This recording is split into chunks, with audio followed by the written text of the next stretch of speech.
Bonjour tout le monde. Alors aujourd'hui, je vais vous montrer comment tracer la courbe de Lorentz et calculer l'indice de Gini à partir des données que l'OCDE nous fournit sur votre pays. Alors tout d'abord, dans vos activités interdisciplinaires préalables, ok, le document activité interdisciplinaire préalable, vous allez à la page 5, ok, ben, la page qui est marquée calcul de l'indice de Gini du patrimoine d'un pays. Il y a un tableau que je vous ai mis un lien. On clique dessus et ça va vous mener vers, je l'ai ouvert peut-être quelques fois, vers un tableau avec une liste de pays ici, la liste de pays de l'OCDE, OK? Et avec des statistiques. Okay? C'est des indicateurs, OK? Comme la part du patrimoine total, l'indicateur de l'endettement, la pauvreté en termes d'actifs. OK? Donc, il y en a une seulement qu'on va utiliser. Ben, en fait, c'est la part du patrimoine de chacune des tranches de, de, de population en termes de pauvreté. Bon, ces données-là, on va s'en servir dans GeoGebra. Fait que ce que je vais vous demander, c'est d'ouvrir votre GeoGebra. Je reviens ici.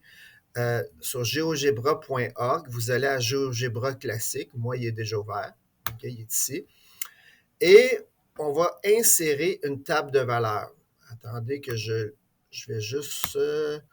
bon, là, vous, c'est parce que moi, elle est déjà ouverte. OK? Fait que ça veut dire que ce qu'on a besoin de faire, c'est d'aller sur le cercle puis le triangle.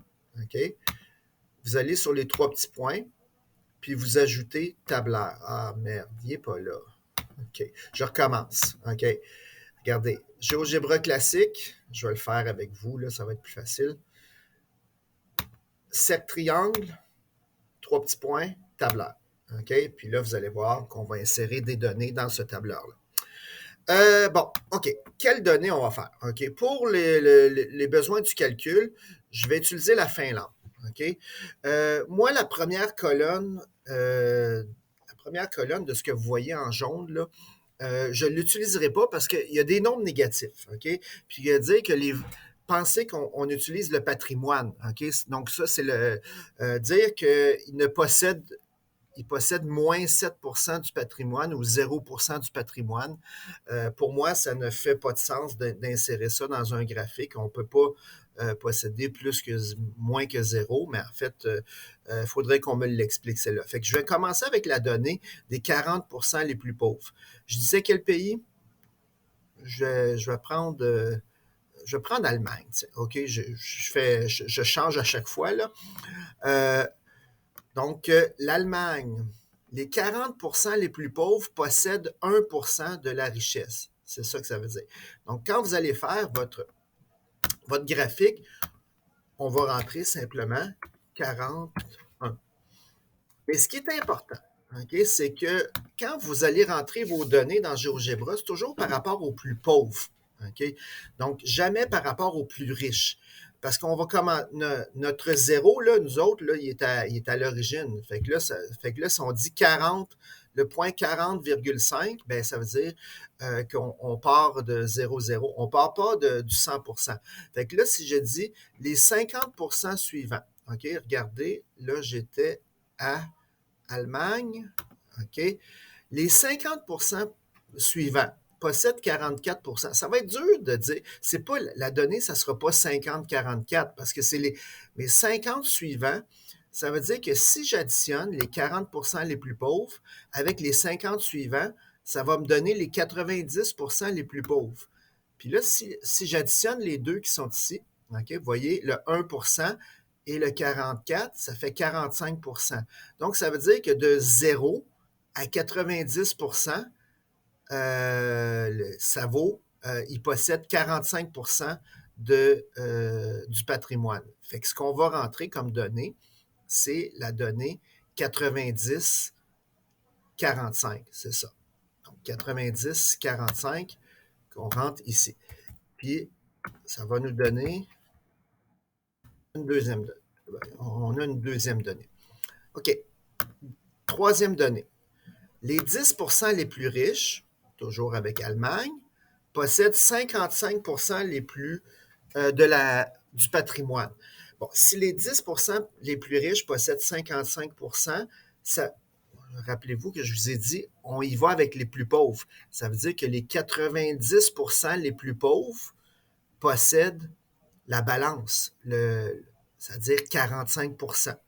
OK? Fait que toujours, y aller par rapport aux plus pauvres. Mais ça, on l'avait déjà, cette donnée-là, 90-45. Fait que ça fit parfaitement, OK?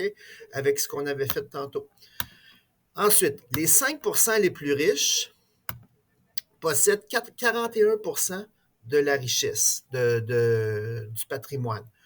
5% les plus riches veut dire que les 95% les plus pauvres vont posséder 59%. Là-bas, c'est 100% moins 41%. Donc, 95 et 95% et 51. C'est bien ça, je disais, hein? 51. 95, 59. 59, la balance, OK? Les 95, la balance de 100% moins 41, c'est 59. OK. Dernière donnée. Les 1% les plus riches possèdent 14% de la richesse.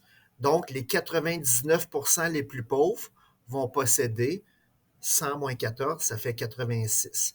99-86, notre dernière donnée. Bon. Une donnée qu'on peut rajouter à celle du tableau, c'est que, qu'on est sûr, c'est que 100% des personnes, 100% de la population détient 100% du patrimoine. Okay? Fait que ça c'est certain. Ce qu'on rajoutera pas, par contre, c'est la donnée que 0% possède 0%. Okay? Vous allez voir que 0 va nous servir d'asymptote probablement. Fait que ça serait peut-être difficile de dire que je rajoute une donnée. Fait que là, vous allez voir, ça va mal l'interpréter. Fait qu'on la rajoutera pas. Ce qu'on va faire, c'est qu'on va sélectionner les 5 données qui sont là, puis vous allez aller dans la liste ici, à gauche, dans 1, 2, puis on va sélectionner liste de points. Et là, ça vous dit, bon, objet dépendant, ça vous donne la liste des points qu'elle appelle L1. Ça, c'est un L en passant, c'est pas un I. C'est L1, L minuscule. Donc, et là, si je fais, vous voyez, ça vous a créé les 5 points et ça vous a créé une liste L1. Moi, ce que je fais, là, je veux voir les points dans mon plan. OK? Qu'est-ce que je vais faire? Je vais faire un zoom out. Puis vous allez voir qu'on voit les 5 points. Bon, moi, ce que j'aimerais, c'est tracer la meilleure droite qui passe à travers ces 5 points-là. Qu'est-ce qu'on va faire? OK. Qu'est-ce qu'on va faire? Donc, je vais masquer, ça, je vais masquer. Là, on va peut-être changer ça d'endroit, comme ça. OK. Il y a une commande qu'on utilise dans GeoGebra qui s'appelle ajustement. Bon, je vais vous montrer tous les ajustements possibles. Il y a ajustement croissance. Là, il y a ajustement où est-ce que vous donnez une liste de points puis une liste de fonctions. Ça, c'est peut-être pas intéressant. Ajustement, liste de points pour un type de fonction.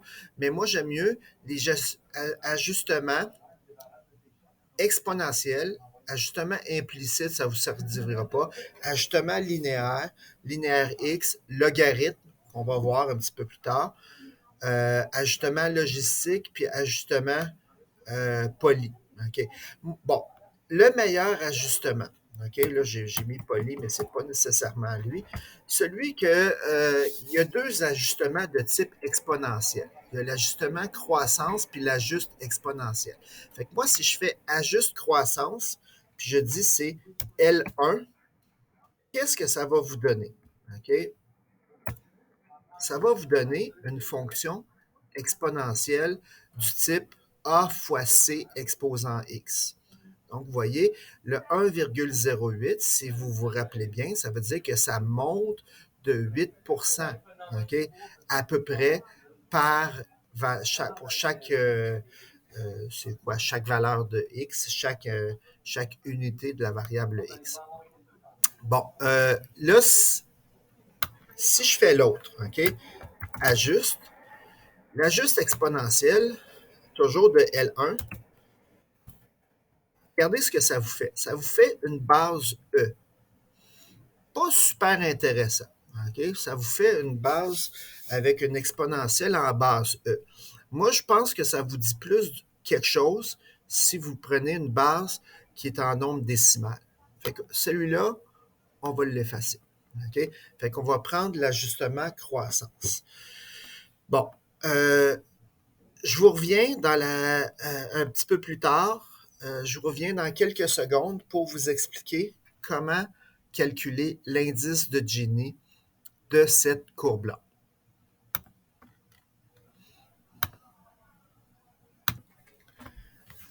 Alors, je suis de retour. Là, ce que je vais vous montrer, c'est comment calculer. On a besoin de calculer les aires sous la courbe de cette fonction-là. Je vous rappelle que c'est quoi l'indice de Gini? Okay? L'indice de Gini, c'est simplement de calculer l'aire de cette portion-là divisé par l'aire du triangle qui est formé ici. Donc, c'est le chiffre le plus grand qu'on peut obtenir, c'est 1. En fait, le chiffre le plus petit qu'on va obtenir, c'est 0, parce que c'est comme calculer la proportion de l'aire qui est assurée ici par rapport à l'aire du triangle. Donc, nous, ce qu'on va essayer de trouver par GeoGebra, c'est l'aire de la partie qui est ici. Il va y avoir deux petites opérations. L'aire sous la courbe, vous allez voir ça au cégep. Il y a une fonction qui s'appelle intégrale. Okay? Donc, vous allez marquer intégrale. La fonction, nous autres, elle s'appelle f. Et on va calculer l'aire sous la courbe entre x égale à 0 et x égale à 100. Donc, si vous le faites en même temps que moi, vous pouvez me mettre sur pause la vidéo. Ça va vous donner quoi? Regardez, ça vous fait le dessin en plus. On va peut-être faire un petit zoom pour que vous le voyez mieux, là. Mais ça calcule l'aire sous la courbe qui est ici. Mais nous, c'est pas ça qu'on veut. On veut, il faut faire tracer la droite d'équirépartition. Okay?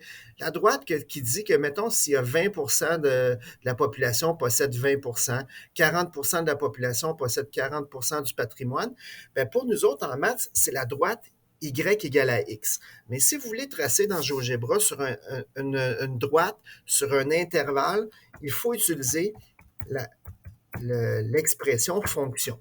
OK? Fait que là, moi, si je dis, c'est une fonction, c'est f de x égale à x, c'est g de x égale à x, fait qu'on va marquer x. Si j'avais x à la 2, ben, ça ferait une parabole. Si j'avais 2x plus 4, ben, ça tracerait un autre type de droite. Mais là, c'est f de x égale à x. Je veux la tracer entre 0 et 100. Donc, vous voyez, ça me le fait déjà dans mon graphique. On va faire un petit zoom out. Ça l'a appelé g.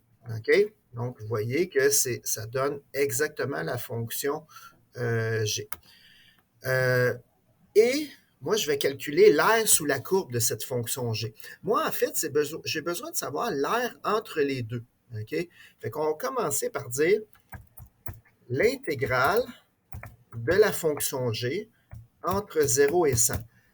L'aire sous la courbe, donc vous voyez, ça le fait d'une couleur semblable, là, mais vous voyez que c'est pas l'aire, c'est l'aire du triangle au complet. Si vous le faites mentalement, là, base fois hauteur divisé par 2, ça fait 100 fois 100, ça fait 10 000. 10 000 divisé par 2, ça fait 5 000. Donc, ça fait exactement la même chose. Mais nous autres, moi, c'est pas l'aire du triangle que j'ai besoin, c'est l'aire entre la droite puis la courbe qu'il y a là. Voyez-vous que les deux aires, on les a appelées A et B. Fait que nous autres, pour calculer l'indice de Gini, on va marquer Gini, il faut soustraire les deux. OK? Il faut soustraire en fait, c'est le B moins le A.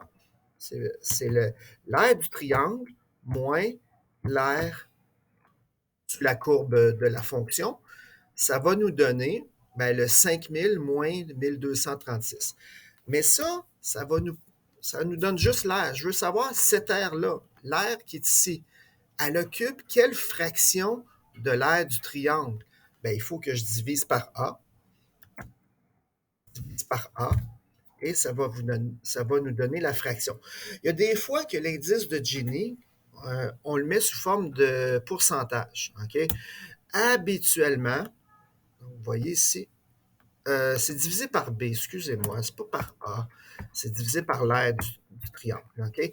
Ça nous donne 0,75. Donc, des fois, on va l'écrire en pourcentage, c'est le 75%, mais la plupart du temps, ce que vous allez voir, euh, de, un nombre décimal compris entre 0 et 1. Donc, je vous expliquais pourquoi le maximum, c'était 1, parce que si la courbe est de plus en plus rapprochée de la droite, ben, ça va donner que pratiquement 0. OK? Si la courbe est de plus en plus rapprochée de x égale à 100, ça va donner très, très proche de 1. Bon, je vous laisse interpréter cet indice-là, savoir est-ce que c'est un pays dont les richesses sont bien réparties ou non. C'est ce que vous allez faire pour votre pays.